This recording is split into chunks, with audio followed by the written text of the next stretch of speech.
the little kid before life lifed you. So before your parents' influence, before society's influence, and there's an original energy that you come here with.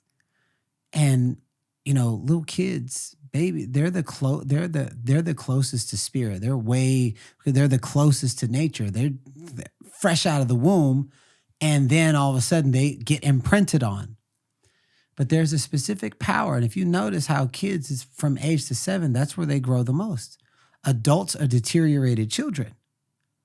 So if you could find a way to tap into the origination of that power, is it possible that you could tap into the power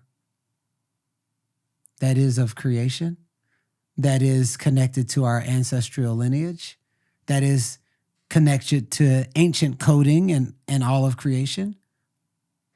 Babies are born from creation. And so I was in a deep meditation, and I just found myself saying, I've created all of this stuff, but something's missing. I know nobody has truly got a chance to experience the real me. They experience partial me, overcompensation me, or me that's trying to prove myself so that I can be seen by a specific avatar or something, whatever the coding is. Nobody really experienced the real me. And I've always known the real me was really magical. But I didn't know, nor did I feel safe to express it, that version. Why? Because rejection, still for me, all these different things. It's not safe. Judgment, it's not safe. I'm in this deep meditation, and then I said, I'm going to try something different. My intention is to be an open vessel for my ancestors to communicate a message through me for who I'm supposed to be for humanity. Just pause right there, bro. That was my intention. That is such a powerful intention that I think we can all sit with. So good. Yeah. And what came from that? Who am I, that the vessel to communicate a message for my ancestors, to communicate a message through me for who I am to be for humanity. And about 20 minutes later, it was revealed to me, Garrain, I want you to look back at all the things no one ever taught you, but you just knew how to do. And every time you would do it, good things would happen. So I look back when I was doing modeling, and then after I modeled, they hired me to work and teach guys and girls how to walk the runway. The result of that was they were more confident, fully expressed, embodied, and they were taking more risks. Then they hired me at a modeling agency to work with the new faces, at LA Models to work with the new faces, ages 13 to 18, people who are uncomfortable on camera, they're just like uncomfortable in their own body. So I do a 6-hour workshop. Nobody taught me how to do this stuff. 6-hour workshop, 40 models. By the time we were done, there's parents that were like, what did you do with my daughter? I've never seen her this confident. Wow, she's expressing herself in ways she's never done it. They were more confident, more fully expressed, more embodied, taking more risks. I had a speech impediment all through elementary, high school, middle school. And I was diagnosed with special education. I was in special education classes. Then I went on to speak in 72 countries all over the world. And then I created Speakers Academy and Speakers Boot Camp. And I taught a bunch of people how to do embodied speaking where you actually evoke the people. There's not a lot of teaching. There's people that speak from cue cards, but they don't have the confidence to walk into any room in front of anyone and be who they naturally are. And by the time I was done with them, they were more confident, more self-expressed, taking more risk, and more embodied. So all of this is coming in the meditation. They say, Garrain, you'll be at a party. Somebody will ask you, what do you do? And you'll say, I'm a transformation coach. And all of a sudden, you'll just feel this energy. And you'll just start singing Or you'll start drumming. Next thing you know, there's 300 people dancing. They say, Garrain, lead with the artist and then take them to transformation. And I was like, oh, the artist is little Garrain who just simply wants to express himself. And that artist wakes up all the other artists because you can't be what you can't see. So when somebody embodies the essence of freedom, it gives other people permission.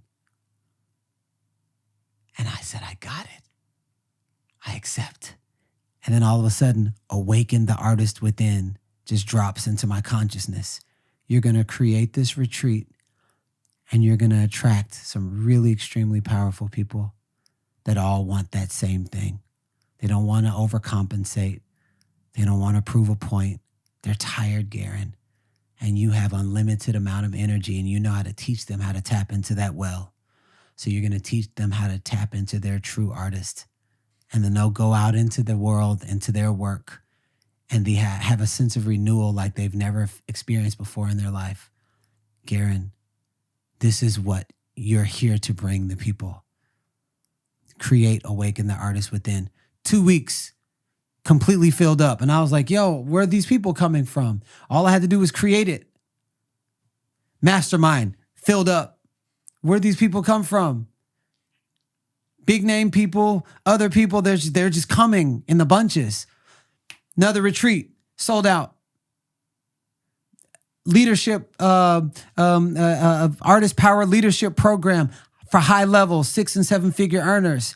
Bam, bam. Garrain, I see the way you coach. I see the way you lead other leaders who create other leaders. That sustainability that your businesses have, the way that your intuition, the way that you coach, the way that you facilitate, there's something else.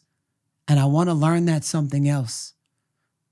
So all of this came through 5 months ago. The company is already at past 7 figures, and I wasn't even trying to do that. But what little Garrain was ultimately saying is, I have something to say. And no matter what anybody says, I'm going to say it and I'm going to share it. Can't say the wrong thing to the right person. And he's in full ownership over his true dharma and his true mission and his true purpose. And he's not veering off anymore. So powerful. What message do you have for people that want to awaken their own artist within?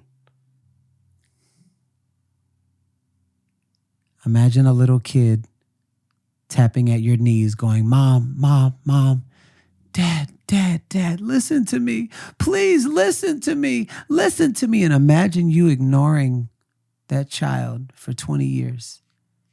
Imagine what the relationship would be like.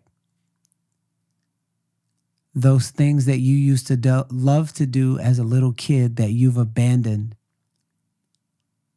There's a little kid inside of you, and every day that goes by is going, Mom, Mom, Mom, Dad, Dad. And it produces in your spirit the same thing in the relationship to your physical and spiritual self as it would a physical kid if you don't nourish that relationship. So whatever you loved to do as a child that brought you the most joy, whether it was playing in the sand, playing in the rain, looking up at the stars, drawing, singing, dancing, play fighting, imagining the kind of houses that you want. It's not for a job purpose. It's for your soul's purpose so that your heart can be coherent with itself. And then when you tap into the frequency of the heart, which is one of the most powerful frequencies in the world, it will respond. And it will respond in a way that creates a sense of magic that doesn't make sense to the human psyche. This is my message for each and every one of you, that you're all artists deep down inside. And he and she, and they are telling you, come home, please. Because I want to play with you, and I have so much to share.